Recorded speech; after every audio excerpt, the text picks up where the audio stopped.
안녕하세요. 산전수전 김대리입니다. 2탄에 이어 3탄 월급을 받기 위한 몸부림을 준비하였습니다. 당연히 받아야 하는 돈인데 왜 이렇게까지 해야 되는지 싶긴 하지만 어쨌든 못 받은 돈을 받아야 되기 때문에 진행하도록 하겠습니다. 자, 우선 체당금이 뭔지부터 아셔야겠죠? 자, 우선 체당금이란 근로자가 받지 못하는 월급과 퇴직금을 나라에서 먼저 지급하는 제도입니다. 쉽게 말해서 나라가 먼저 돈을 주고 체불단 회사 대표한테 나라에서 직접 청구하는 건데요. 정말 이 제도가 없었으면 정말 다행입니다. 체당금은 두 가지로 분류가 됩니다. 우선 일반 체당금과 수액 체당금 두 가지로 분류가 되고 있어요. 같은 체당금이지만 받는 방법과 절차 또는 과정들이 조금 다르기 때문에 내가 어떤 걸 받아야 하는지 잘 선택해야 되겠죠. 우선 첫 번째 일반 체당금입니다. 최대 1,800만 원까지 받을 수 있으며 나이에 따른 한도가 있습니다. 그리고 형사사건이며 이때 조건은 회사가 운영에 불가한 도산 또는 회생 개시 절차를 밟고 있어야 합니다. 회생 개시 중에는 운영이 가능합니다. 두 번째 수혜치당금입니다. 최대 1,000만 원까지 받을 수 있으며 나이에 따른 한도는 없습니다. 민사사건입니다. 민사 정말 어렵습니다. 민사. 네, 회사 운영 중에도 가능합니다. 자, 우선 이 정도의 차이가 있고 3탄은 일반 체당금에 대한 이야기라서 일반 체당금을 상세히 다루도록 하겠습니다. 소액 체당금은 4탄에서 다룰게요. 두 개를 다루려고 하니 시간이 너무 오래 걸려서 싫어하시는 분도 있을 것 같아서 조금 나눴습니다. 대신 간단한 예시 하나 보여드릴게요. 체당금을 알기 위한 간단한 이그젠플입니다. 자, 보이시죠? 이름 홍길동, 나이 36세, 체불된 개월 1개월, 체불된 임금 300만 원으로 예시를 들게요. 자, 표가 보이시죠? 간단하게 설명을 드리겠습니다. 일반 체당금은 나이 한대가 있다고 말씀을 드렸어요. 40세 미만은 260만 원이 한도입니다. 그래서 내가 월급이 아무리 많아도 260만 원까지밖에 받을 수가 없습니다. 하지만 수액체당금은 한도가 없습니다. 나이에 대한 한도요.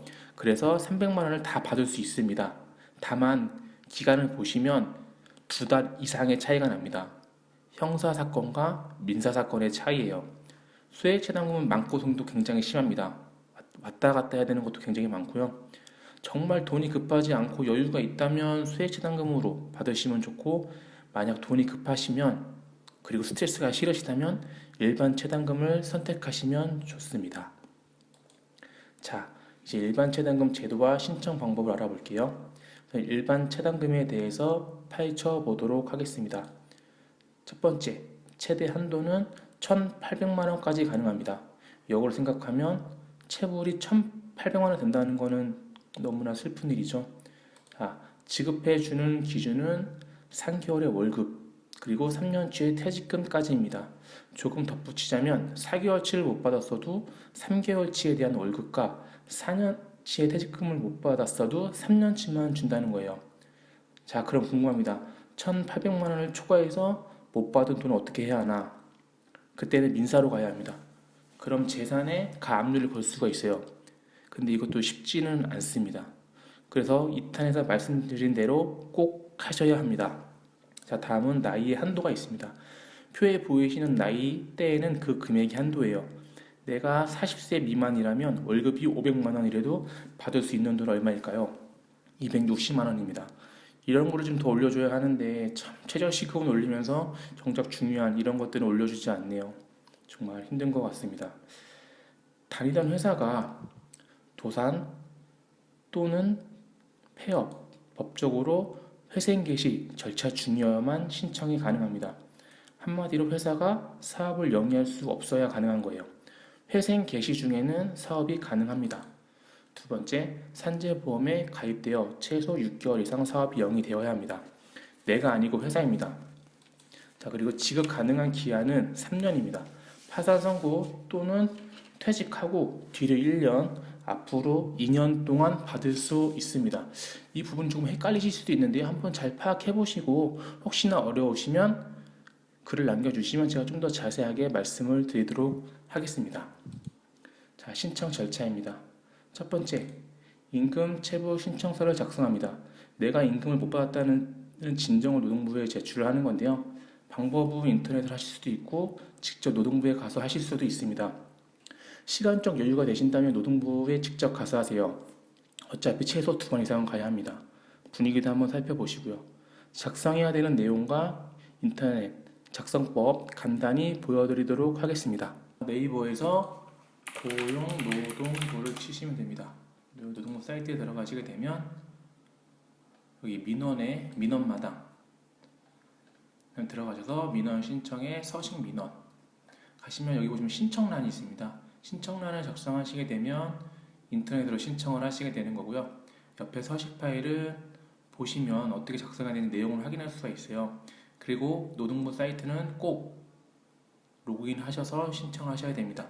서식 파일 한번 작성하는 거 보여드릴게요. 자, 보시면 성명에 쓰시는 분들의 인적사항을 적으시고 피신청에는 내가 돈을 못 받은 사업체에 대해 작성해 주시면 됩니다. 대표자 성명부터 해서 회사명 등등을 써주시면 되고, 잘 모르시면 공란으로 납입두시면 돼요. 중요한 건 진정 내용입니다. 입사일부터 퇴사일, 그리고 내가 총 체불된 금액이 얼마인지, 재직인지 퇴직인지, 보통 퇴직이 많으실 거예요. 체불된 퇴직 금액이 얼마인지, 업무 내용은 무엇인지, 지급일은 언제인지에 대해서 좀 작성을 좀 자세하게 해주셔야 됩니다. 이게 누락이 되면 노동부 또 연락이 와서 뭐가 빠졌느니 또 하실 수가 있으니까 꼭 작성을 제대로 하셔서 노동부 쪽에 신청을 넣어 주시길 바랍니다.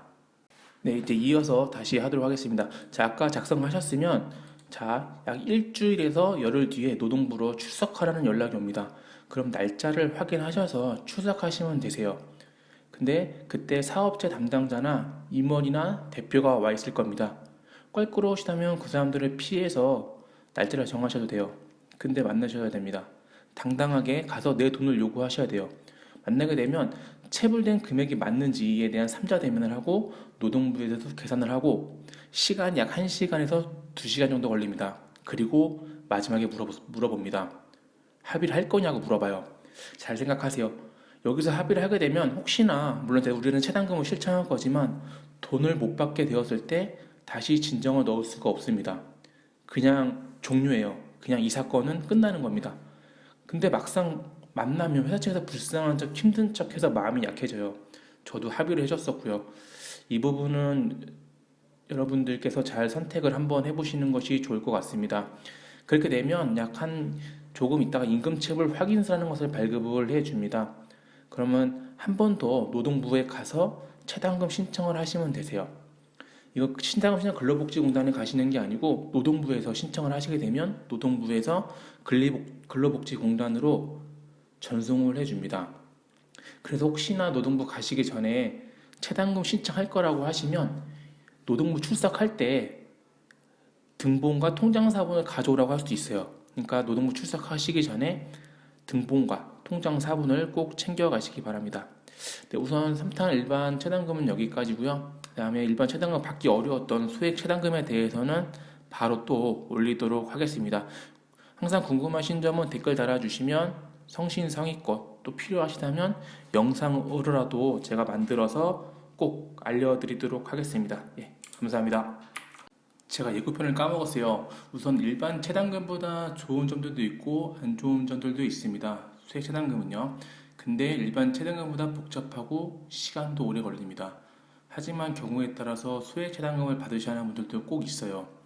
판단을 잘 하시길 바라고 혹시나 헷갈리신다면 사탕까지 봐주시고 그 다음에 댓글 주세요. 성신성의껏 도와드리도록 하겠습니다. 우선 체당금의 종류에 대해서는 꼭 확인을 해보시고 나한테 어떤 게 이득인지를 꼭 확인을 해보시기 바랍니다. 감사합니다.